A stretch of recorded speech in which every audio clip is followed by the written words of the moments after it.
Nah, terlihat, Vilo? Udah keaman. Oke, sebentar ya.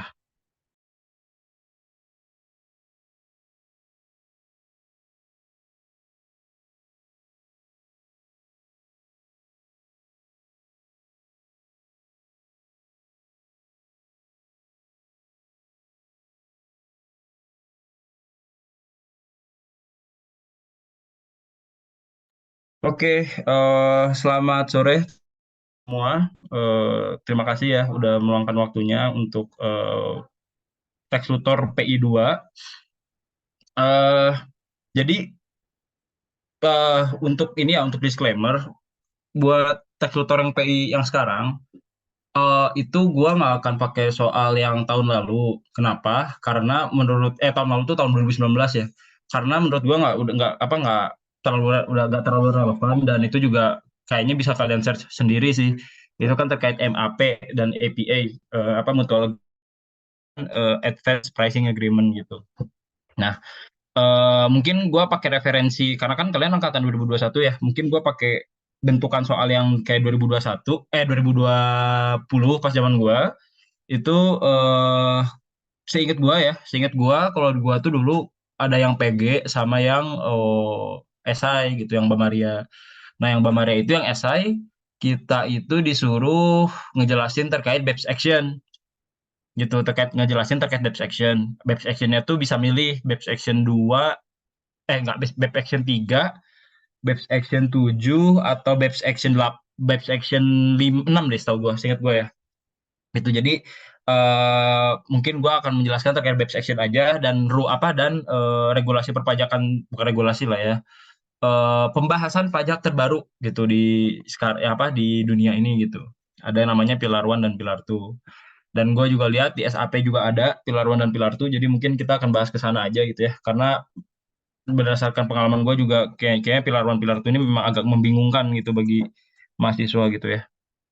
Nah, oke, mungkin kita langsung aja. Nah, jadi sekarang kita akan bahasnya, sorry, ini bukan Project 14 ya, Project 6, sorry banget. Ini 14 itu terkait API dan MAP.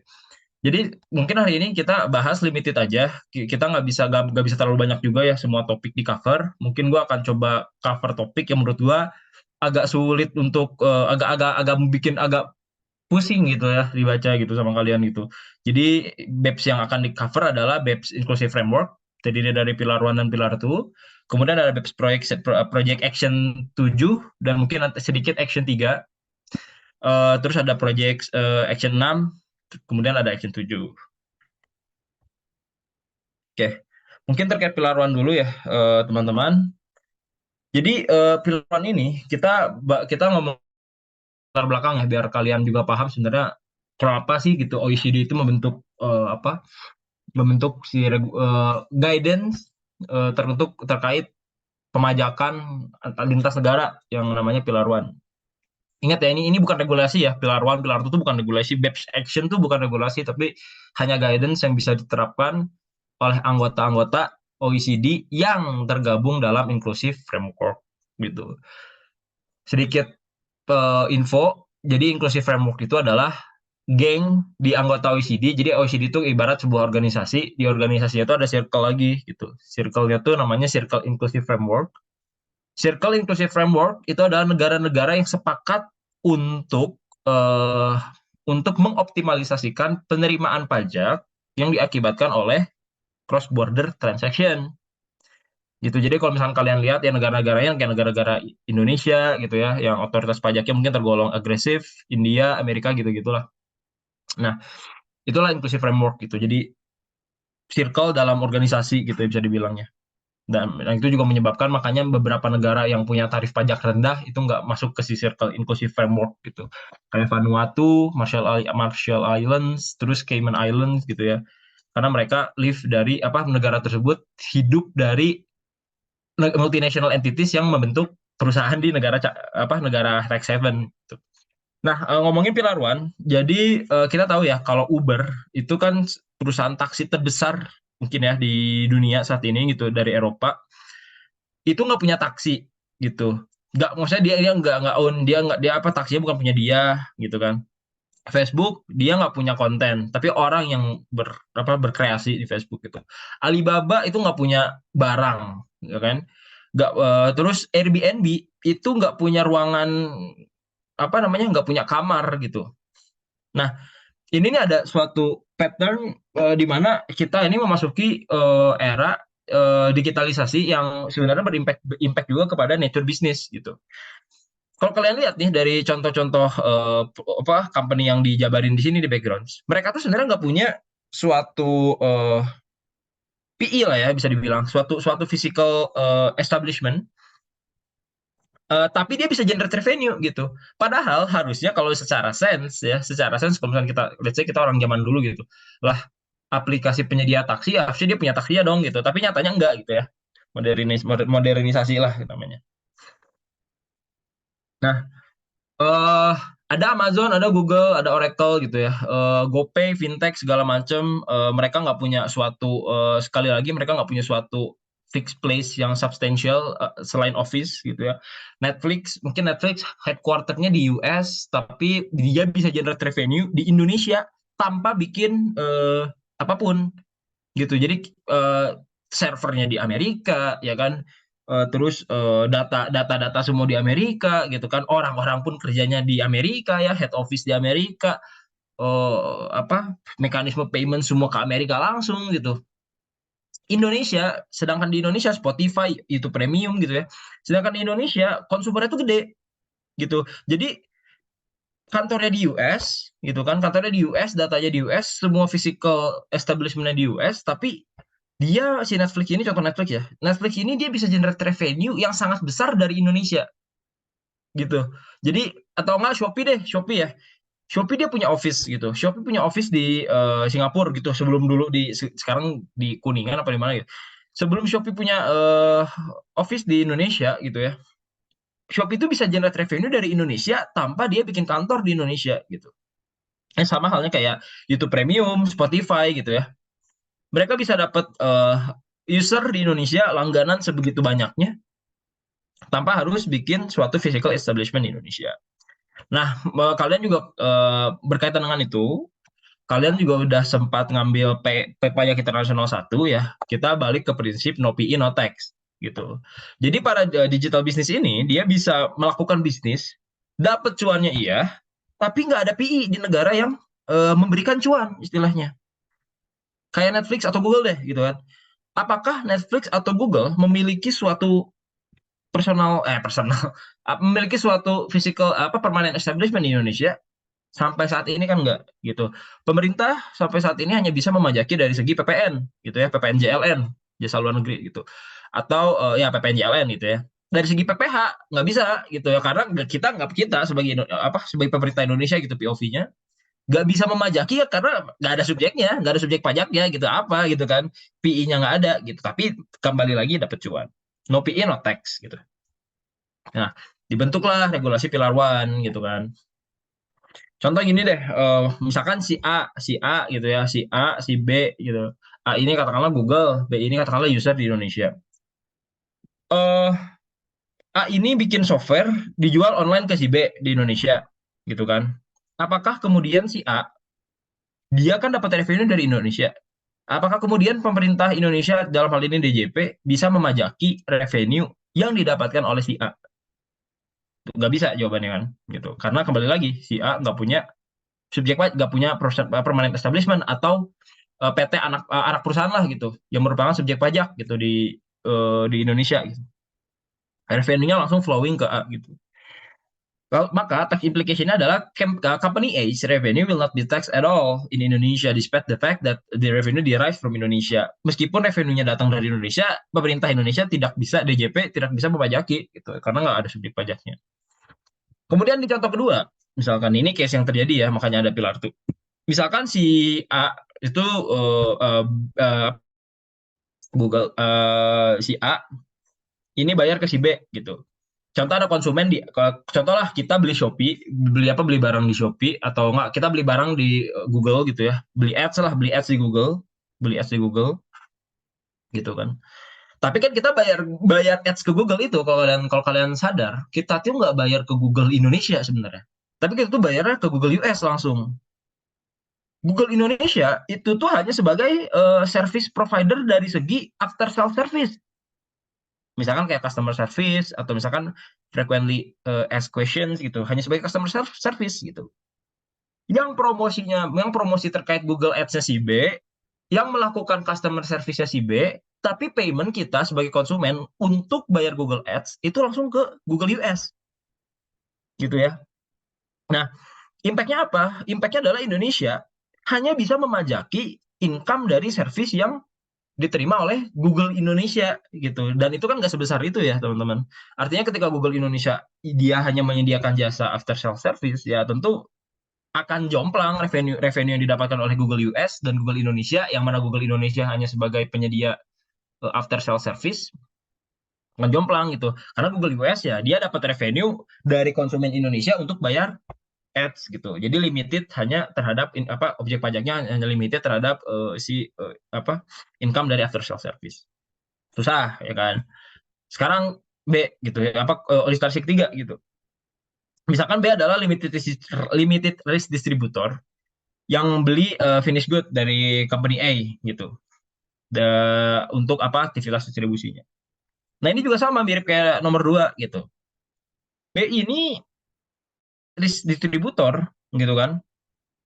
Uh, Tax implication-nya juga sama gitu. Si Indonesia itu hanya bisa memajaki atas si income dari si B, yang mana dia sebagai limited risk distributor. Yang mana kalau limited risk distributor di lab pajak juga ya kalian udah belajar, itu ya low risk gitu kan. Low risk apa? Artinya low return, low margin. Low margin apa? Low return, low tax revenue untuk Indonesia gitu. Sehingga itulah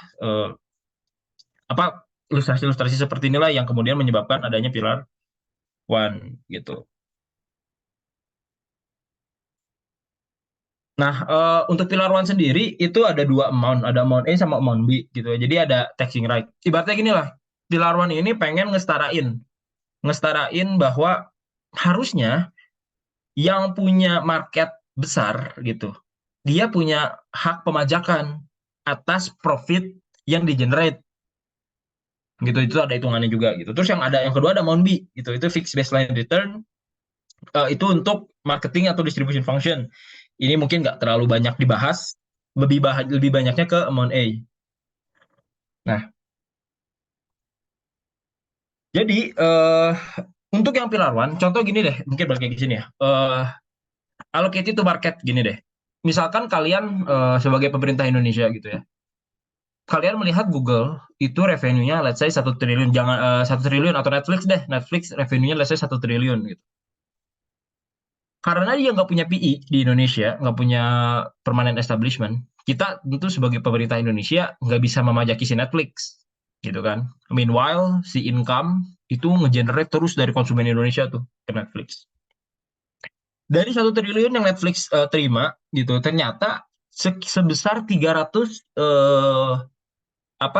miliar atau 400 miliar lah ya, 400 miliar yang Netflix US terima itu tuh berasal dari konsumen Indonesia, misalnya gitu. Nah, tapi praktek yang terjadi adalah Indonesia kehilangan potensi pajak 400 miliar karena 1 triliunnya udah ngalir semua tuh ke US. Yang punya hak pemajakan ya US gitu. Bayangin kan kalian tentu sebagai pemerintah Indonesia akan gedek gitu. Masyarakat gua itu banyak yang konsumsi Netflix, banyak yang konsumsi YouTube Premium gitu kan. Negara gua ini, masyarakat gua ini memberikan sumbangsih revenue yang besar untuk perusahaan lo loh gitu, Netflix gitu. Tapi nggak bisa dipajakin gitu kan, sakit sakit hati lah ya istilahnya ya gitu. Kita udah contribute sangat besar tapi nggak bisa memajaki gitu. Ya bayangin lah gitu, sakit hati lah itu intinya kan. Makanya adalah pendekatan namanya amount A. Profit itu dialokasikan berdasarkan besaran marketnya gitu. Semakin besar marketnya, misalkan di Indonesia generate profit yang lebih besar, maka Indonesia berhak atas pemajakan sebesar sales yang di-generate di Indonesia gitu ya. Nah, untuk menentukan pilar one, gue nggak tahu apakah nanti akan ada hitungannya atau enggak, tapi harusnya enggak ya. Tapi ini buat jaga-jaga aja. Ada beberapa filter, nggak semua multinational entity itu bisa kena rules Pillar One gitu ya. Yang pertama, si MNI ini harus punya revenue lebih dari 750 juta euro gitu ya dalam satu tahun dalam satu tahun fiskal. Terus ini bisnisnya harus bisnisnya yang bergerak dari dia dapat revenue dari digital services gitu. Makanya tadi beberapa contoh yang gue kasih lihat di slide sebelumnya itu kan beberapa perusahaan yang bergerak di digital businesses ya. Ada Netflix, Shopee, terus Uber, Facebook dan sebagainya gitu. Yang ketiga, harus yang consumer facing businesses. Nggak bisa B2B nih, tapi B2C gitu. Jadi business that generate revenue from the sale of goods and services of a type commonly sold to consumers, individuals for personal use. Gitu. Jadi kalau SAP gitu ya, SAP itu kayak penyedia jasa software akuntansi gitu ya. Terus kayak misalkan apa ya? Ya pokoknya bisnis-bisnis B2B yang digital services Oracle gitu ya atau Microsoft itu masih B2C lah ya. Microsoft masih masih B2C apalagi yang masih B2B tuh. Tapi dia digital services. Ya SAP gitu-gitulah ya. Adobe masih di B2C. Pokoknya harus B2C. Revenue-nya pertama revenue harus 750 juta euro. Yang kedua harus nature bisnisnya adalah digital services. Yang ketiga harus B2C. Yang keempat harus carve out. Nah, carve out ini maksudnya eh, ini extractive industries, producer and sellers raw material commercial produk. Nah, jadi ini tuh kalau misalkan katakanlah Facebook gitu atau Netflix dia punya lini usaha yang bergerak di bidang ekstraktif itu nggak di-include gitu, nggak di-include sebagai kategori pilar one. Itu jadi yang utamanya tiga ini nih, gitu ya. Kalau misalkan Unilever, apakah Unilever dalam skop MNI? Mungkin dalam skop MNI gitu, MNI untuk pilar one. Tapi mungkin dia hanya memenuhi kriteria yang pertama ini, revenue-nya lebih dari 750 juta. Tapi dia nggak memenuhi revenue digital services dan consumer facing business, oke, tapi nggak memenuhi kriteria nomor dua. Apakah Mercedes-Benz itu termasuk dalam skop pilar one? Enggak ya, Mercedes-Benz enggak gitu. Dan dia juga susah ya, mau dagang mobil tapi nggak punya anak usaha gitu, PT PMDN di Indonesia dan punya permanent establishment susah. Google apakah masuk dalam skop pilar one? Google masuk skop pilar one gitu ya. Revenue pasti lebih dari 750 juta. Dia mainly generate revenue dari digital services. Yang ketiga dia consumer facing business ya, B2C ya mainly ya. Konsumennya ya bisnis gitu. Bisnis yang pengen menggunakan ads, Google Ads gitu. Nah, untuk menentukan sebenarnya seberapa berhak sih suatu negara itu memajaki revenue yang di-generate dari negara itu. Jadi ada namanya nexus gitu. Nexus itu adalah kayak kaitan lah ya bahasa Indonesia gitu, kaitan, hubungan gitu. Jadi misalkan Google US, dia generate revenue 1 triliun. Itu tuh harus kita berdasarkan pilar one, itu tuh harus kita analisis dulu dari 1 triliun itu yang dari Indonesia itu sumbangsihnya berapa triliun tuh, berapa miliar ke revenue 1 triliun itu gitu. Jadi sesuai dengan marketnya. Kalau revenue 1 triliun dan ternyata katakanlah 400 miliar itu di-generate dari Indonesia, maka balik lagi 400 Indonesia berhak atas 400 miliar dari 1 triliun itu gitu ya. Tapi jujur sampai sekarang ini masih belum ada ya aturannya gitu di Indonesia karena susah juga karena baru PPN ya. Kalau kalian lihat ada PPN PMSE tuh, ya itu baru itu tuh. Kalau ini masih belum ada. Nah, stepnya ini kayak gini. Jadi pertama kita menentukan total profit gitu dari si grupnya berapa. Misalkan lalu aplikasikan rules 20 atau 10% gitu ya. Jadi 20% itu nanti ya di next slide biar lebih enak jelasinnya. Kedua, di tes nexusnya, kaitannya gitu. Misalkan dari revenue 1 triliun, Indonesia ini kontribusinya berapa miliar sih, gitu kan, ke si revenue dari si corporate itu gitu. Nah, ini kan di sini ya. test applied to determine the market jurisdiction eligible for amount A. Jadi untuk menentukan sebenarnya kita ini berhak berapa atas revenue yang di-generate. Kemudian allocate a proportion of deemed residual profit attributable to market countries. Jadi deemed residual profit itu kita menghitung penghasilan kena pajak yang didapatkan dari menghitung Lexusnya. Dan yang keempat, potential market distribution presence in the market. Itu mirip-mirip lah kayak nomor 3. Nah, contoh gini deh. Peko itu dia Peko ini harusnya dari negara ini ya. Dia headquarter-nya gitu, biasanya di US atau di Europe gitu.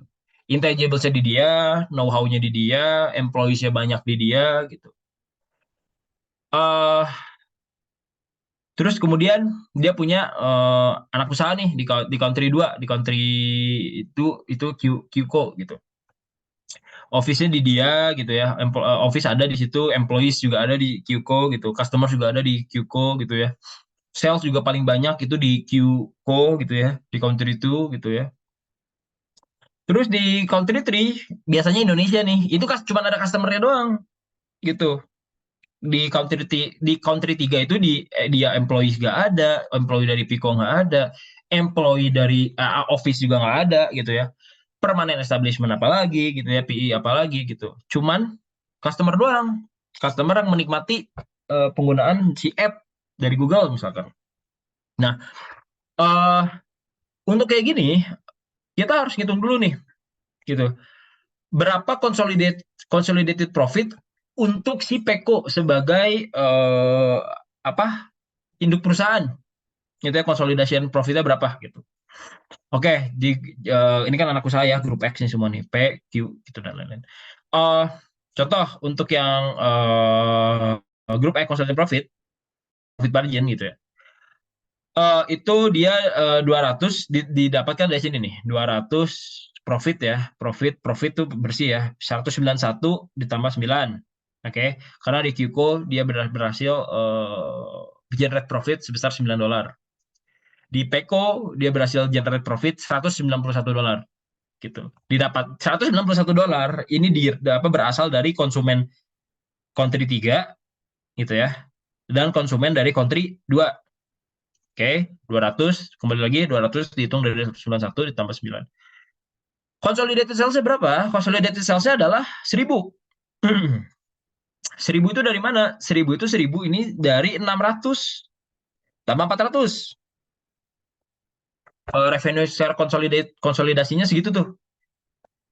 Kalau misalkan di sini ada angka 100 ya berarti 1100 gitu. Tapi karena di country 1-nya juga nggak ada sales ya udah gitu. Berarti kita hanya menghitung yang country 2 dan country 3. Sehingga untuk grup X consolidated sales-nya itu $1000. Profit marginnya berapa gitu? Profit margin kita harus hitung gitu. Profit marginnya berarti kan dia kan consolidated profitnya 200. Salesnya 1000. Berarti 200 per 1000 berarti profit marginnya 20% tuh gitu. Nah, disinilah step yang pertama kita aplikasikan gitu, rules 10%, 20%. Oke. Nah, contoh untuk yang assume that the amount A formula includes 10% probability threshold sampai 20%. Oke, jadi diasumsikan dari si 20% ini diambil yang terbesarnya gitu ya. Jadi dari 20%, karena kita tahu gross profit marginnya 20%, maka kita pakai rules 20%. Oke, reallocation percentage-nya adalah 20%. Nah, jadi 10%, teman-teman, 10% itu adalah profitability threshold gitu. Kalau misalkan profitability threshold yang lebih dari 10%, maka kita pakai rules, maka kita akan merealokasikan persentase profit sebesar 20% ke kemajuan si income-nya gitu ya. Nah, residual profit untuk country 2 dan 3 berapa gitu. Satu, kita harus hitung dulu residual profitnya gitu ya. Residual profit 200 dikurangin 10% kali 1000 gitu. Jadi nggak bisa serta-merta dari 200 itu bisa dialokasikan langsung ke country 2 dan country 3. Harus dikurangin dulu sama si profitability threshold. Oke. Jadi kalau misalkan nanti dia dapat residual profit 300, berarti 300 dikurangi 100%, dikurangi 10%, dikali total salesnya berapa gitu. Jadi profitability threshold ini kayak PTKP lah bisa dibilang ya, PTKP untuk menghitung alokasi pemajakan si country yang bersangkutan. Ya, profit threshold ya namanya juga threshold gitu. 200 dikurangi 10% dari 10% dikali total sales 100. Oke. Nah, si 100 inilah yang kemudian berhak untuk dialokasikan ke country 2 dan country 3. Jadi bukan 200, guys. 200 ini harus kita kurangin dulu sama profitability threshold, yaitu PTKP lah ya. PTKP untuk menghitung si reallocation percentage-nya. Gitu. Maka berapa? Ingat, kita dapat 100, rules di Pilar One adalah 20% untuk menghitung reallocation percentage. Sehingga 100%, 100 dikali 20%, yaitu 20. Gitu. Jadi, masing-masing dari country 2 dan country 3, gitu ya, itu dihitung proporsional.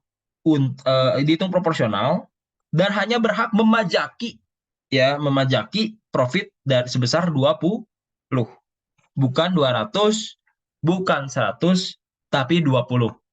Oke, kembali lagi, ini 100 didapatkan dari 10% kali 1000. 10% itu PTKP, PTKP ya, profitability threshold, dapat 100. 100 kemudian kita kalikan lagi dengan 20%, yaitu rules profitability allocation. Makanya tadi ada rules 10%, 20%. Oke. Keempat, kita alokasikan, gitu kan. Nah, sekarang masing-masing country ini berhak berapa duit sih, gitu ya. Karena yang menjadi dasar pengenaan pajak adalah 20, maka kita hitung proporsional, ya kan? Country itu berhak 60% kali 20. 60% dari mana gitu? 60% ini karena si country itu ini dia sumbang sih sebesar 60% dari total sales. 60% dari total sales. Country tuning gitu. Dilihat dari mana? Dilihat dari ini. Country itu kontribusi salesnya 600 gitu. Ya kan? Dari total consolidated sales, dari total penjualan konsolidasi grup X, penjualan di country itu memberikan kontribusi sebesar $600. Berarti dia memberikan kontribusi sebesar 60%, gitu kan. Maka si country itu berhak memajaki income dari realokasi tersebut sebesar 60%. Maka 60% kali 20, 12. Country itu berhak 12. Country 3 karena dia hanya mengenerate profit sebesar 400, yang mana 40% dari total sales konsolidasi, maka dia hanya berhak memajaki profit sebesar 40%. Nah, 12 dan 8 ini adalah bukan pajak, guys. Ya. 12 ini adalah menambah penghasilan kena pajak. Gitu. Jadi ini tuh bukan pajak terutang ya, tapi menambah penghasilan kena pajak. Yang awalnya si profit di country itu hanya 9, tapi gara-gara amount A sekarang di Pilar One, dia jadi nambah 12. Jadinya dia profitnya 21 tuh di country itu. Impact-nya apa? Impact-nya kalau misalkan dia menambah si profitnya, maksudnya ada penghasilan kena pajak tambahan gitu ya di country itu dan country 3. Artinya masing-masing dari entitas ini ya bisa memajaki kan ujung-ujungnya gitu kan. Contoh di country 3 gitu ya, yang awalnya nggak ada PI, even though dia bisa generate profit 400 gitu ya, tapi otoritasnya sekarang karena ada amount A, dia bisa memajaki sebesar $8 gitu. Dulu nggak bisa gitu, sebelum ada amount A ini bisa gitu. Tapi after ada amount A, karena ada rules 10%, 20%, ada rules ratio 2 profit, profit allocated, terus dan ada allocation key, maka sekarang semua otoritas pajak bisa memajaki. Gitu. Ingat ya, ini 12 sampai 8 ini bukan pajak terutang ya, tapi menambah penghasilan kena pajak tuh. Yang mana ujung-ujungnya kalau misalkan menambah penghasilan kena pajak, tentu akan menambah beban pajak terutang. Oke, kalau misalkan ada yang mau tanya langsung di kolom chat aja. Ini adalah pilar one ya. Ini pilar one gitu. Lanjut. Nah, sekarang pilar 2 nih. Untuk pilar 2, nah kalau pilar 2 ini connect ini ya berhubungan sama pilar one gitu. Jadi inclusive framework itu kan ada dua cabang ya tadi yang gue bilang, ada pilar one sama pilar 2. Kalau pilar one itu ngarah ke perusahaan-perusahaan digital, kalau misalkan pilar two itu mengarah ke perusahaan-perusahaan yang punya anak perusahaan cangkang, gitu. Jadi kalau pilar two ini dia nggak terlalu related to PE. Kalau pilar one itu problem utamanya kan secara filosofis gara-gara si perusahaan digital ini nggak punya sub PE di negara market jurisdiction yang nggak bisa dipajakin. Itu problem pilar one. Problem pilar two perusahaan-perusahaan yang punya PE, yang punya anak perusahaan itu dia menempatkan si anak perusahaan dan menempatkan si BUT-nya gitu ya, permanent establishment-nya di negara yang tarif pajaknya 0% atau bahkan kecil gitu. Ini problem pilar tuh gitu. Jadi berbeda nih, berbeda kotak ya. Jangan jangan tercampur. Inclusive framework ada dua pilar, diulang lagi ya. Pilar one itu berusaha men-tackle perusahaan gede yang bergerak di bidang digital services gitu. Problem utamanya gara-gara si perusahaan digital services ini nggak punya PE. Kalau pilar tuh apply ke semua perusahaan, oke? Okay? Tapi problem utamanya adalah si perusahaan-perusahaan multinasional yang memiliki anak perusahaan atau BUT di negara yang tarif efektifnya di bawah 15%. Gitu. Nah, ini pilar tuh ya, pilar tuh itu kayak gitu backgroundnya gitu. Bayangin nih kalian misalkan perusahaan gede ya, misalkan perusahaan multinasional besar, Nike deh, Nike gitu. Nike US itu kayaknya so far dia nggak bayar pajaknya mungkin minim lah, maksudnya bisa dibilang ya nggak sesuai dengan yang seharusnya gitu ya. Karena dia memiliki beberapa anak perusahaan, melisensikan intellectual property dan sebagainya gitu ya. Di negara-negara cangkang, Marshall Islands, Vanuatu, terus misalkan Marshall Islands, Vanuatu, Cayman Islands gitu kan, Panama, Panama Papers gitu kalau kalian tahu.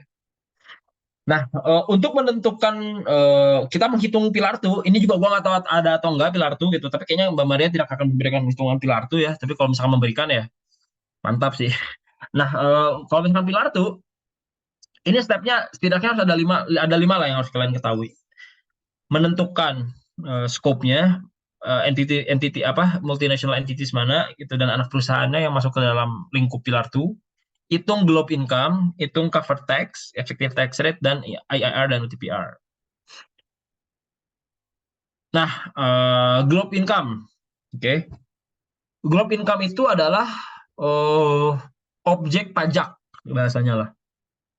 Jadi globe income itu adalah revenue yang didapatkan oleh induk perusahaan itu ya si head office headquarter yang didapatkan lebih dari 750 juta euro juga sama mirip kayak Pillar One gitu.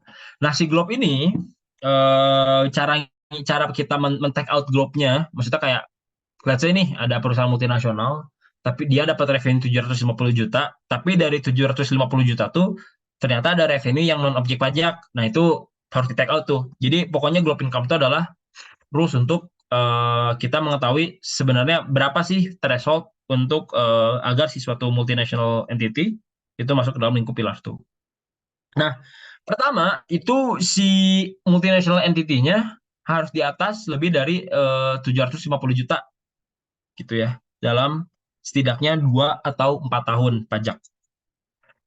Uh, Kalau misalkan di bawah 750 juta, si head office-nya, headquarter ya, si UPI, Ultimate Parent Entity, induk perusahaannya, punya revenue konsolidasian di bawah 750 juta, maka nggak masuk ke dalam lingkup pilar tuh.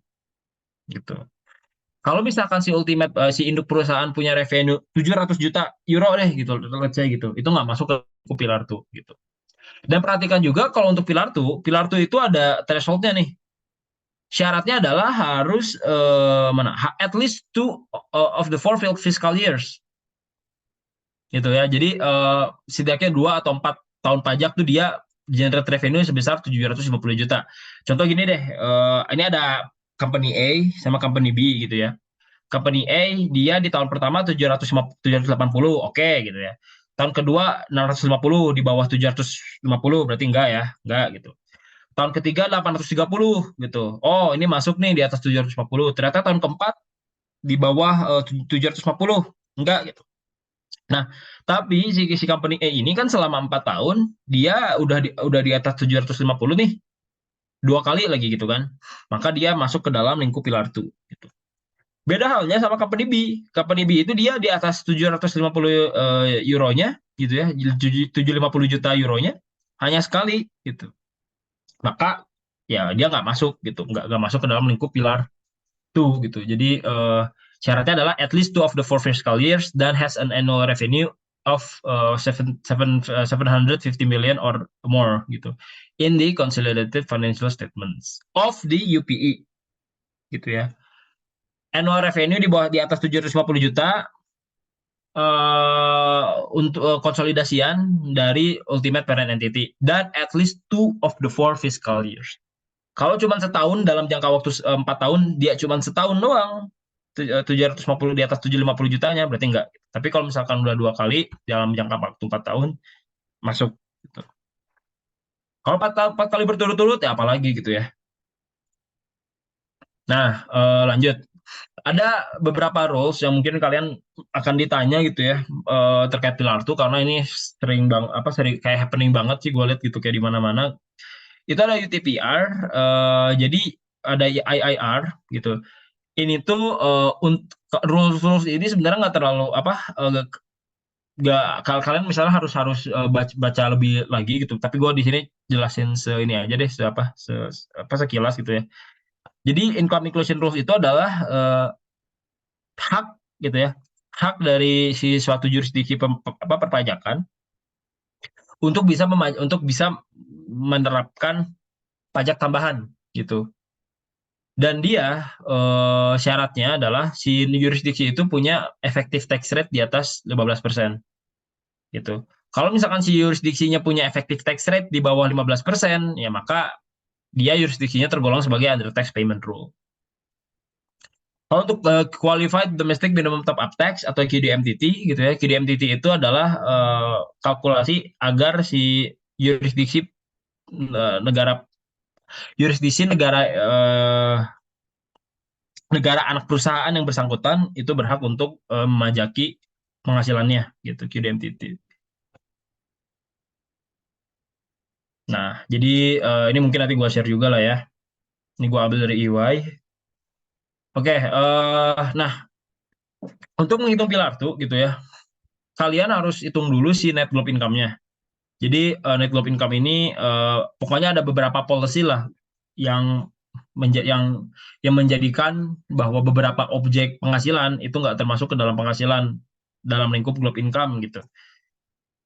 Dihitung global income-nya berapa, terus dihitunglah pakai tarif pajak negara bersangkutan gitu. Kalau Indonesia berarti 22% gitu. Nah, kemudian kalau misalkan di bawah 15%, maka ini nggak apply nih gitu. Kalau di atas 15% berarti rules ini nggak apply nih. Tapi kalau di bawah 15%, maka kita pakai rules ini. Gitu. Misalkan kayak negara-negara tax haven itu Singapura kayaknya udah 20-an persen. Mungkin 15%, di bawah 15% tuh masih negara-negara yang di kepulauan-kepulauan gitu ya. Nah, untuk menghitung effective tax rate, kita ini harus tahu cover tax-nya dulu gitu. Cover tax ini ya sesuai sama undang-undang negara masing-masing. Sehingga untuk mendapat jurisdictional ETR adalah kita 15% dikurang jurisdictional ETR-nya berapa? Misalkan kalau Indonesia 22% berarti 15 kurang 22%, tapi gara-gara di atas 15% jadi nggak apply gitu ya. Dikali excess profit gitu ya, net global income dikurangin beban-beban, terus dikurangin domestic minimum top up tax kalau negaranya memberikan mengapply rules ini, kemudian dapatlah gitu berapa sebenarnya top up tax-nya. Nah, contoh ya, ini hanya cara hitungnya gini nih. Oh, si A, kita lihat ya di case ini gitu ya. Di case ini adalah si A Holdco, dia sebagai induk perusahaan, dia punya beberapa anak perusahaan, yang mana anak perusahaan ini berada di low tax jurisdiction country, gitu ya. Dia kayak sengaja lah mendesain mendesain suatu grup usaha, dan si anak usahanya sengaja ditaruh di negara-negara yang low tax gitu, di bawah 15% tax rate-nya. Si otoritas holdco gitu ya, dia nggak punya hak dong untuk memajaki income yang di sini nih, ya kan? Dia nggak punya hak untuk memajaki income yang ini gitu. Ini apalagi gitu. Ini semua dia nggak punya pemajak. Yang berhak memajaki, yang berhak melakukan pemajakan atas income ini ya hanya yurisdiksi negara yang bersangkutan gitu. Berarti untuk country D ya otoritas negara country D lah yang berhak gitu. Nggak bisa kemudian otoritas negara country A pengen majakin gitu ya. Pengen majakin income yang di-generate si anak perusahaan di country yang punya tarif pajak yang rendah gitu. Nggak bisa gitu. Sehingga dibikinlah skema namanya top up tax gitu. Supaya supaya si country A ini, si otoritas negara country A itu bisa memajaki income-income ini gitu. Jadi income-nya itu ditarik guys gitu ke si ultimate parent entity-nya. Gitu. Itulah ide dari si pilar tuh. Income dari country D itu yang low tax, yang dikonsiderasikan sebagai negara yang punya tarif pajak rendah, itu ditarik gitu supaya si induk ini bisa memajaki gitu. Itu idenya ya. Nah, eh cara ngitungnya gimana gitu ya? Oke,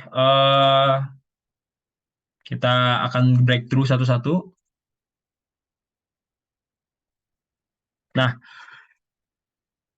tadi ingat ya, kalau efektif tax rate itu adalah 15% ya, 15%. Efektif rate itu 15%. Nah, di country D, kita hitung dulu efektif tax rate-nya berapa gitu. Dihitung dari semua entitas yang ada di negara D gitu. Kan A ini, dia induk perusahaan ini kan punya 3 perusahaan nih di negara D, ya kan? Maka untuk ngitung efektif tax rate-nya nggak kita hitung berdasarkan entitas, tapi dihitung dari semua entitas yang ada di negara D itu gitu. Berarti 12,5%. Didapat dari mana? 375. 375 dari mana? Cover tax-nya ya. Cover tax-nya itu 375 nih. Gitu. Per 3.000. 3.000 dari mana? Karena globe income di negara D itu adalah 3.000. 1, 1.000, 1.000, sama 1.000. Gitu. Jadi 375 dibagi 3.000 maka 12,5%. Sehingga karena ternyata efektif tax rate hanya 12,5%, dia ini masih kurang 2,5% gitu kan. Agar efektif tax rate-nya 2,15% gitu kan. Nah, maka harus kita hitung lagi gitu. Berapa sih yang kurangnya gitu. Nah, maka karena kurangnya 2,5%, maka 2,5% dikali lagi lah sama globe income-nya gitu. Agar si sisanya gitu ya, si sisanya ini bisa kepajakin gitu kan. Nah, berarti 2,5% dikali 3.000 gitu ya. Nah, jadi masing-masing entitas ini, Deko 1, Deko 2, dan Deko 3, itu mempunyai pajak tambahan sebesar 25. Yang didapat dari mana? 75 bagi 3 gitu. Dibagi proporsional ya gitu. Jadi kan karena dia 75 ini udah termasuk dari Deko 1, 2, dan 3, dan kebetulan juga dari masing-masing Deko 1, 2, dan 3 ini kontribusi income-nya sama semua ya, 1.000, 1.000, 1.000. Ya udah bagi rata gitu. 1.000, 1.000, 1.000, 1.000. Ya udah dari 75 berarti Deko 1 kena pajak tambahan sebesar 25 top up tax, Deko 2 kena 25, Deko 3 kena 25 juga gitu. Sehingga di country D dia ada pajak tambahan 75 gitu. 75 ini tapi yang bayar bukan ko 1, ko 2, ko 3. 75 ini yang bayar nanti si UPI-nya gitu. Sehingga nanti otoritas pajak itu bisa majakin si 75 ini gitu. Itu untuk country D ya gitu. Untuk kemudian untuk country A gitu. Country I gitu ya. Country I dia karena low tax jurisdiction juga gitu ya. Ternyata si ultimate parent entity-nya si Holdco ini punya beberapa anak perusahaan juga gitu ya. Di country I, Eko 1, Eko 2. Di Eko 1, Eko 2 ternyata ada dua perusahaan, dan salah satu perusahaannya bahkan nggak bayar pajak gitu ya. Nah, ngitungnya sama gitu. 240 bagi 2.000 didapat dari mana? Cover tax-nya ya. Cover tax-nya 240. Per 2.000 dari mana? Globe income-nya 1.500 ditambah 500, ya kan? Maka 12%. 240 kembali lagi dari cover text-nya. Kalau cover text di ICO 2 itu ada, berarti nanti ditambah juga. Tapi karena dalam kasus ini nggak ada, ya udah. 240 per 2000, dapatlah 12%. Ya kan? Karena 12% itu masih kurang 3% untuk mencapai angka 15%. Ya, maka kita mau ngitung lagi tambahannya berapa gitu ya. Sama kayak ngitung tadi yang di country D. Gitu. Maka di country di country E, sorry, itu 3%, dia karena 12% ya masih kurang. 3% dikali 2000. 2000 dari mana? 2000 dari total income yang ada di country E gitu. Yaitu 1.500 sama 500. Oke. Itu 2000 gitu. Sehingga kita hitung lagi proporsional gitu ya. Kita hitung lagi proporsional gitu. Sebenarnya masing-masing dari si Eko 2, Eko 1, Eko 2 ini bisa kontribusi berapa sih gitu supaya si Holdco ini bisa dipajakin. Nah, di country I ya, di country I, Eko 1 dia kena top up tax sebesar 45 gitu. Kenapa 45? Karena globe income dia 1.500 dan 1.500 kan ini ya, berapa persen dari 2000 tuh? 95% ya, gitu ya. Sekitar 90 apa 1.500 enggak 45 ya. Kan 1.500 ini dia hanya kontribusi dari total income 2000. Eko 1 itu kontribusi income sebesar 1.500 gitu. Ya kan? Sehingga dia 60%, dia kontribusi income sebesar 60% tuh. Gitu kan? Sebesar 60% dari total 2000 gitu. Maka si 60 ini dikali proporsionalnya, maka Eko 1 dia punya 45, si Eko 2 gitu ya, karena dia kontribusi sebesar 500 dari total income-nya 2000, maka dia kontribusi sebesar 40% gitu ya. Maka dia ya kontribusinya sesuai diproporsionalkan gitu. Jadi kalau dia kontribusi cuma 40%, berarti ya Eko 2 dia bayar top up tax sebesar 15 gitu. Dan kalau dijumlah 45 tambah 15 itu 60 gitu. Gitu ya cara menghitungnya gitu. Untuk yang country E gitu. Kalau misalkan kita udah masing-masing tahu dari total country D dan country E gitu ya. Maka si A Holdco gitu, dia punya top up tax atau pajak tambahan sebesar 135 gitu ya. Dan dia si A Holdco ini harus bayar si 135 ini, nanti 135 si 135, dan A Holdco yang harus bayar ke otoritas pajak negara country A gitu. 135 ini dari mana? Dari 60 ya ini. 60 tambah 75 dulu ya. Jadi 135 didapat dari 60 sama 75. Jadi yang karena apa konsekuensi dari si A Holdco ini punya anak perusahaan yang ada di low tax jurisdiction, maka kesimpulannya A Holdco itu wajib untuk membayar top up tax sebesar 135 gitu. Yang didapat dari perhitungan ini nih. Dua ini. Itulah pilar 2 gitu. Gitu. Jadi itu untuk pilar 2. Oke. Okay. Nah, kemudian mungkin sedikit terkait BEPS Section 6 ya di ini terkait treaty shopping. Nah, kalau treaty shopping ini kita lebih ke si multinational entity itu memanfaatkan loopholes di treaties gitu. Jadi dia untuk menghindari withholding tax gitu utamanya gitu. Dan ini menurut OECD ini harmful sehingga perlu suatu guidance gitu ya, dan kemudian nanti dibikin regulasi di negara-negara anggota OECD agar kan perpajakan. Nah, contoh kayak gini deh. Ini ada Marshall Islands, ini ada South Africa, dan ini ada negara-negara Uni Eropa gitu ya. Di suatu multinational entity, dia naruh intellectual property-nya di Marshall Islands, misalkan gitu. Si intellectual property-nya ditaruh tuh di Marshall Islands gitu. Marshall Islands, negaranya negara kepulauan, tarif pajaknya rendah banget gitu ya, pasti gitu, atau bahkan nggak ada gitu ya. Kemudian si intellectual property-nya di-license lah ke negara yang lain gitu. Misalkan negara South Africa, negara Afrika Selatan.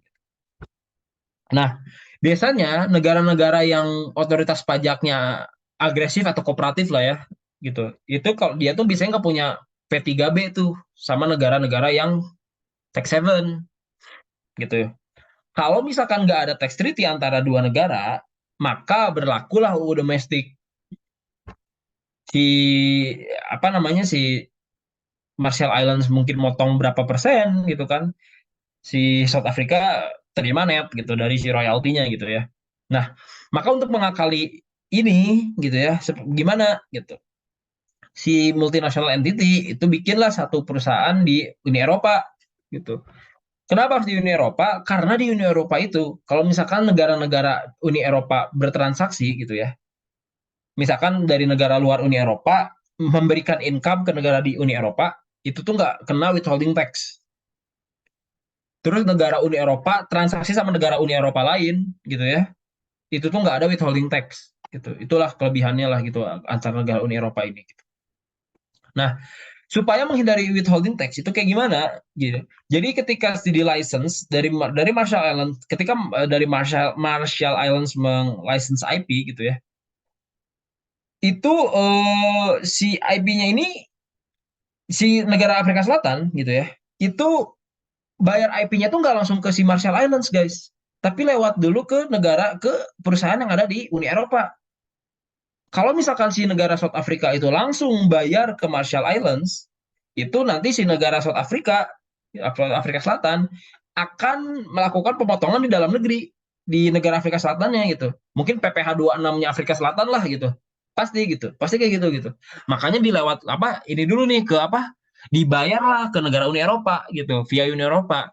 Kalau dibayar ke Uni Eropa, negara apa di tax treaty Uni Eropa itu tidak mengatur gitu ya atau tidak mengatur pemotongan pajak untuk pembayaran dari luar negara Uni Eropa gitu. Sehingga ketika negara Afrika Selatan ini ngasih bayar royalti gitu ya ke negara Uni Eropa, itu tuh nggak ada pemotongan PPh tuh ketika ada outbound payment dari South Africa tuh gitu. Jadi clear tuh, wah enak nih nggak ada pajak nih dari Afsel ke negara Uni Eropa dibandingkan dari kita sebagai katakanlah kita pengusaha gitu dibandingkan kita sebagai pengusaha bayar langsung si intellectual propertinya ke sini nih ke Marshall Islands gitu yang mana itu kan bakal kena PPh pemotongan PPh tuh gitu apalagi nggak ada tax treaty kan gitu pasti kenanya UU domestik gitu nah bayarlah dulu ke negara Uni Eropa wah asik gak ada pemotongan PPh nih gitu ya nah kemudian negara Uni Eropa baru bayarlah payment atas royalti yang diterima negara Afrika Selatan gitu ya ke negara Marshall Islands selaku si pemilik IP. Jadi diputar dulu tuh paymentnya tuh, gitu kan? Di negara Uni Eropa, tax treaty-nya, kalau misalkan negara Uni Eropa melakukan payment ke luar negeri, gitu ya, outbound lah ya, outbound payment bukan inbound ya, bukan masuk tapi pembayaran ke luar negeri, itu juga nggak ada withholding tax gitu. Jadi ya nggak ada pemotongan PPh gitu itu kan tax planning ya guys ya sebenarnya ya kalau misalkan kita usaha gitu kita bikin suatu multinational corporation gitu ya ya skema seperti ini tentu sangat menguntungkan kita gitu kan kita nggak akan bayar pajak yang cukup besar gitu dibanding kita ke contoh lah apa si negara Afrika Selatan pakai pakai apa intellectual property dari Marshall Islands dipakai gitu ya kalau misalkan bayar langsung ya kena PPh pemotongan PPh tapi kalau misalkan diputar dulu nggak ada nih pemotongan PPh nih gitu enak gitu kan untung gitu ya. Tapi apakah semudah itu Ferguson? Tidak. Itu makanya ada BEPS Section 6. Untuk mentackle si perusahaan Uni Eropa ini, ada namanya Substantial Beneficial Owner Test. Gitu ya. Nah, ini dia nih. Di Per 10 2017, gitu ya, akan diuji dulu apakah si perusahaan-perusahaan yang bertransaksi mereka memiliki substansi ekonomi atau enggak gitu. Kalau misalkan nggak punya substansi ekonomi, maka ini nggak applicable nih. Kita nggak bisa nih pakai si ini nih. Benefit ini kita nggak bisa pakai gitu. Gugur.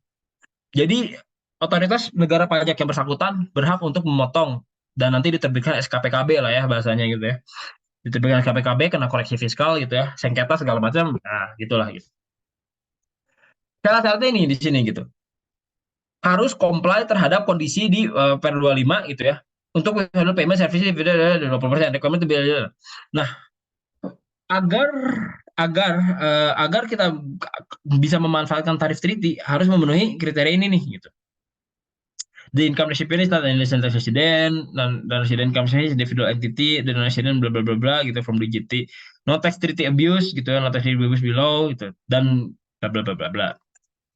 Nah, tesnya bagaimana gitu ya? Kalau misalkan penerima income-nya itu individual gitu ya, dan dia tidak bertindak sebagai agen atau nomini dari suatu perusahaan di suatu WPLE, suatu perusahaan yang berada di luar negeri gitu ya. Maka pertama harus dites satu nih. Aduh, mana nih annotate ini? Harus ada economic substance, harus ada legal form, harus ada business activities, harus ada fixed asset, dan harus ada employee. Gitu. Jadi kalau misalkan kita mau melakukan skema seperti tadi, ya skema ini, maka perusahaan Uni Eropa, gitu ya, perusahaan Uni Eropa, kita harus bisa membuktikan bahwa perusahaan Uni Eropa ini dia memenuhi kriteria substansi ekonomi, gitu. Dia ada karyawan, dia ada economic benefit, ada economic substansi, gitu. Dia ada fixed asset, dia ada revenue, dia ada segala macam, ada aktivitas lah gitu. Nggak bisa perusahaan cangkang kayak gini doang nih, gitu. Kalau misalkan ketahuan bahwa kita terasa sama perusahaan cangkang kayak begini doang, ya kena koreksi fiskal gitu, sengketa, gitu ya, gitu. Jadi nggak semudah itu gitu, karena ada nah inilah BEPS 6 gitu kan. Ini nanti bisa dibaca juga, bakal gue kasih ya. Nah ini BEPS Section 7 yang terakhir. Untuk BEPS Section 7 ini salah satu strategi multinational entity juga gitu ya. Itu dengan melakukan tax planning lah gitu istilahnya. Behavior dari suatu perusahaan multinational pasti dia sebisa mungkin akan menghindari terbentuknya BUT di negara yang bersangkutan. Pasti gitu. Kenapa? BUT itu dipajakinnya tuh pasti sakit gitu. Di Indonesia aja 20% ya kan branch profit tax-nya gitu. Itu baru branch profit tax itu kan kemudian kan ditambah lagi sama tarif pajak PPh badan itu kan. Maksudnya kacau lah gitu. BUT itu kayak kalau misalnya kita sampai ngebentuk BUT, kita sebagai bisnismen itu bikin pengen ekspansi pasar terus malah kebentuk BUT, itu tuh suatu hal yang cukup tidak efisien dari segi bukan efisien, cukup tidak hemat lah dari segi pajak gitu. Jadi biasanya perusahaan multinasional itu sebisa mungkin mengavoid terbentuknya BUT di negara bersangkutan. Meskipun yang pada ujung-ujungnya nggak bisa juga gitu ya, karena bisnisnya susah gitu ya, ya mau nggak mau ya ada BUT lah. Tapi ada nih praktek yang dia bisa ngakalin gitu. Cash flow-nya tetap ke perusahaan ke headquarters, tapi dia nggak membentuk BUT di negara bersangkutan. Nah ini kenapa bisa terbentuk Action 7. Oke, kita bahas lebih lanjut. Pakai skema komisioner, gitu ya. Di skema komisioner, jadi di beberapa treaty, nanti bisa kalian cek di artikel komisioner gitu ya, di artikel berapa gue lupa, mohon maaf gitu. Kalau misalkan ada agen atau individual atau suatu perusahaan, dia itu nggak memiliki wewenang untuk menutup kontrak gitu ya, untuk melakukan tanda tangan kontrak gitu ya. Terus juga barang juga tidak dimiliki oleh si distributor si distributor itu, maka itu tuh nggak dianggap sebagai BUT guys. Jadi kalau misalkan ada contoh nih negara P gitu, negara negara R sama negara S, dia dia punya anak perusahaan subco. Si subco ini dia nggak punya dia ini distributor, tapi dia ini nggak punya wewenang untuk menutup kontrak, misalnya untuk bikin kontrak gitu ya, untuk tanda tangan kontrak. Barangnya juga bukan barang atas nama si subco, tapi barangnya atas nama P Corp gitu ya. Terus juga si subco ini ya cuman jualan aja gitu, kayak sales lah istilahnya gitu. Nah, ini tuh nggak dianggap sebagai BUT meskipun bentuknya tuh PT gitu. Jadi di treaty kalau kalian lihat di artikel 5 itu di bagian permanent establishment itu ada yang dikecualikan gitu. Kalau kalian ketik kata kuncinya solely SOLELY gitu ya, semata-mata, itu tuh dikecualikan tuh sebagai BUT gitu. Dimanfaatkanlah sama perusahaan multinasional ini gitu. Ya udah, kita bikin anak perusahaan, headquarter tetap di negara kita ya, di Eropa atau di US gitu ya. Kita bikin anak perusahaan di Indonesia, tetap jadi PT gitu ya, PT katakanlah PT Nike Indonesia gitu ya. Tapi si Nike Indonesia nggak boleh sampai bikin kontrak atas nama PT Nike Indonesia, satu. Dan yang kedua, berhak atas barang-barang yang dijual oleh Nike Amerika. Jadi pure agen aja gitu, kayak agen galon lah istilahnya mah gitu ya, agen sales. Nanti si Nike Indonesia itu hanya berhak income, dia akan mendapatkan revenue dari komisi komisi penjualan gitu, komisi sales. Nah, kalau itu tuh nggak, si Nike Indonesia tuh bukan BUT tuh guys gitu. Ya oke WPDN tapi bukan BUT gitu. Nah, itu tuh banyak dimanfaatkan lah sama-sama apa sama perusahaan-perusahaan multinasional. Kalau misalkan dia BUT lebih sakit kan ya pajaknya ya. Tapi kalau misalkan WPDN dan dia income-nya hanya sebatas dari komisi penjualan, kecil-kecil juga gitu ujung-ujungnya kan gitu. Potensi pajak gak banyak gitu. Nah, gitu gitu. Kontraknya jadi kontrak komisi gitu. Jadi sales definisi kayak sales lah, sales mobil motor gitu. Nah, em, di artikel 7 kalau misalkan kalian lihat ya, tadi ini mungkin udah dijelasin, gue nggak akan jelasin lagi gitu ya. Nah, ini ya yang tadi ya, bahwa kalau misalkan BUT, kalau misalkan pakai skema distributor itu nggak dibentuk sebagai BUT gitu ya. Jadi kalau misalkan kita mau kalau misalkan ada perusahaan multinasional punya anak perusahaan dan di skemanya dibikin sebagai si PT anak perusahaan ini sebagai pure sebagai kegiatan jual menjual doang, itu nggak di sebagai BUT tapi sebagai WPDN doang, yang which sebagai WPDN pun ujung-ujungnya gitu WPDN ya kecil juga PPh-nya gitu karena kan revenue-nya hanya dari komisi. Nah terus ada lagi, jadi di web section 7 ini ada tiga nih guys, konstruksi gitu. Nah konstruksi itu kalau misalkan kalian lihat ada beberapa time test ya kan. Kalau misalkan Jepang sedikit gue ada, jadi macam-macam sih, biasanya sih 90 sama 120 hari gitu ya kalau misalkan kalian ingat di PI 1. Contoh ada perusahaan PT dari Jepang gitu kan, dia bikinlah construction di Indonesia, bikin tower atau apa gitu ya di Jakarta gitu let's say. Si tower itu ternyata di sini ada nggak ya?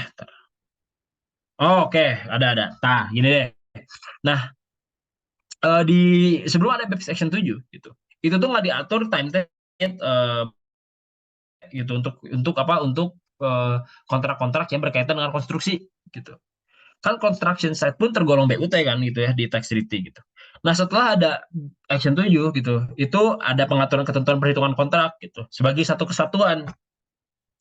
Whether the contracts, nah, syarat ini nih, whether the contracts covering the different activities were concluded with the same person or the third person, whether the construction, jadi kalau misalkan kontraknya ternyata dibikin oleh satu orang yang sama, ya itu tergolong sebagai BUT. Ibaratnya gini lah gitu ya. Nah, contoh nih, gini, ini salah satu tax planning juga ya, gitu. Ada negara A, Bobco, dan negara B, Woody PT Ltd. Dia bikin hotel Comforta di Indonesia, gitu ya.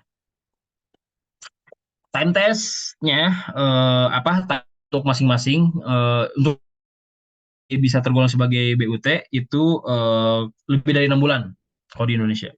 Tergantung tax savvy-nya ya, tapi ya. Tapi let's say di negara sama kita punya tax savvy sama negara A 6 bulan time test untuk construction site, sama negara B juga lebih dari 6 bulan, lebih dari 6 bulan. Nah, kita sih Bobco sama Woody PT Ltd itu kong kali kong tuh. Gimana kalau misalkan gini, bro gitu. Kita bikin hotel Comforta gitu ya. Tapi kontraknya dipecah. Jadi si Bobco itu hanya bikin selama 5 bulan gitu ya. Nanti sisanya itu sama si Woody PT Ltd gitu, untuk Untuk mengelabui agar tidak terbentuk BUT gitu. Contoh lagi nih, katakanlah kontraktor merupakan subjek pajak luar negeri yaitu Bobco menangi tender pembangunan Hotel Comforta gitu ya, yang dimiliki oleh PT HNG Jaya. Kontrak pembangunan hotelnya misalkan 300 miliar. Ini udah dikonversi lah dalam rupiah gitu. Durasi kontrak pembangunan hotel ternyata 26 bulan gitu. Agar ada sebagai langkah perencanaan pajak, maka Bobco menghubungilah Woody PT Ltd di Subkon. Gitu, tapi pihak afiliasinya tuh gitu. Lokasinya di Singapura. Dan sebenarnya bahkan Woody PT Ltd ini adalah anak usaha dari Bobco misalkan. Nah, Bobco sepakat sama Woody PT Ltd bahwa pekerjaan kontrak dilakukan oleh masing-masing pihak dengan ketentuan 21 bulan dilakukan oleh Bobco ya, dilakukan oleh PT Ltd dan 5 bulan oleh Bobco. Nah, dan kemudian akan mendapatkan laba 50 miliar akibat pembagian kontrak tersebut. Nah, kalau kontraknya dipecah untuk mengelabui time test 5 bulan, Boko ini nggak terbentuk BUT nih gitu. Tapi si Budi PT Ltd ya udahlah, nggak apa-apa lah, ngalah gitu ya. Dia nggak apa-apa lah terbentuk BUT atas Budi PT Ltd gitu. Nah, gara-gara itulah gitu. Ini banyak-banyak apa namanya banyak tax planning dari segi apa pembentukan BUT gitu. Ini baru ini ya maksudnya ini dengan ilustrasi satu subkontraktor gitu. Mungkin di lapangan bakal banyak subkontraktor apa mungkin 5 10 subkontraktor gitu untuk memecah agar kontraknya ini kurang dari 6 bulan gitu. Ya 5 bulan, mungkin 5 bulan setengah dan sebagainya gitu. Nah, jadi Action 7 itu berusaha men-tackle agar kalau misalkan ternyata saat satu construction site itu dibangun sama satu pihak yang sama atau secara beneficial owner itu dimiliki oleh satu pihak yang sama, maka ini tetap terhitung sebagai satu kesatuan kontrak gitu. Dan dalam kasus ini, maka ini apa karena si Bobco dan Budi PT Ltd ini pihak afiliasi, meskipun kontraknya dipecah ya udah nggak bisa gitu nggak ada ampun ya udah berarti 21 bulan apa 26 bulan gitu ini satu kesatuan kontrak nggak bisa dipecah jadi BUT. Kemudian yang terakhir untuk yang back section 7 itu juga ada apa profit attribution apa auxiliary activities di OECD model itu kalian kalau misalkan lihat di artikel 5 paragraf 4 gitu ya di masing-masing treaty gitu ini kan treaty itu acuannya kan OECD model. Ini tuh kalian bisa menghindari BUT kalau misalkan usahanya itu enggak ini nih lihatnya.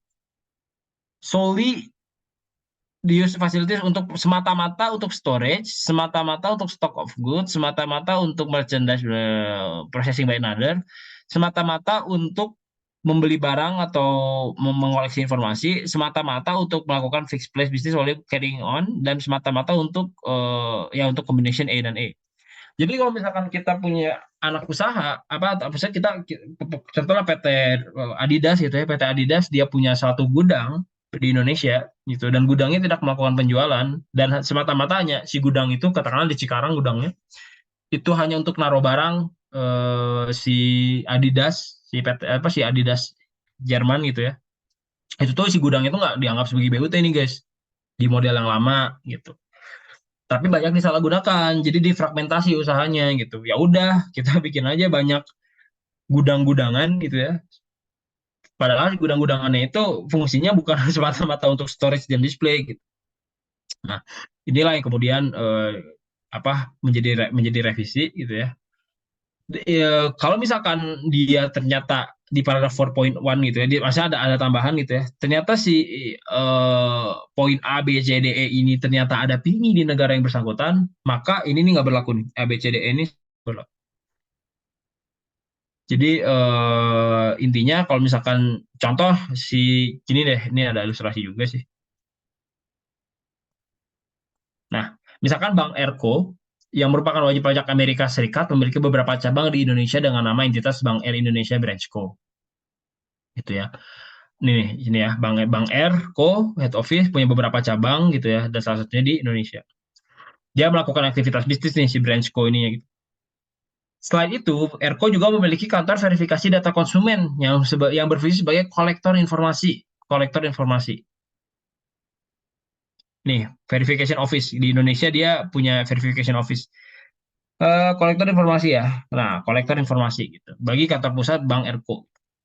Nah, ingat bahwa sebelumnya itu kalau misalkan semata-mata untuk ini nih collecting information sebagai BT meskipun ada ini ya ada apa ada office gitu. Nah dulu bisa dipecah nih gitu dia udah divisi yang satu PT ada beberapa divisi ya udah dipecah aja jadi masing-masing PT baru gitu ya biar nggak terbentuk BUT gitu. Nah eh, karena ini semata-mata untuk collecting information maka si branch Erko ini nggak dianggap sebagai BUT tuh gitu. Tapi setelah adanya BEPS Action 7 ini tuh bisa jadi BUT nih. Kenapa bisa jadi BUT? Karena gitu ya, si Erko ini, Bang Erko ini, head office ini punya beberapa cabang, mana cabangnya itu adalah BUT di Indonesia gitu. Sehingga Erko-nya jadi ikut menjadi BUT gitu. Gitu. Jadi dan si laba harus diatribusikan, kemudian dihitung berdasarkan PPh Badan dan branch profit tax. Gitu. Kalau dulu sebelum ada BEPS Action 7 gitu ya, sebelum ada perubahan, sekarang sih udah ada perubahannya. Sekarang sih semua treaty-nya sih udah mengaplikasikan BEPS Action 7 ya. Tapi sebelum ada BEPS Action 7, itu tuh ya gini gitu. ERCO-nya nggak sebagai BUT, income-nya juga masuk ke ERCO gitu ya. Tapi setelah adanya ketentuan BEPS Action 7, kalau misalkan si head office itu punya BUT di negara yang bersangkutan, maka yang semula itu dia bukan BUT, itu bisa jadi BUT kalau misalkan ada BUT di negara yang bersangkutan. Gitu. Gitu mungkin ya teman-teman untuk materinya mungkin gue stop share, mungkin gue balikin lagi ke Vilo, silakan Vilo.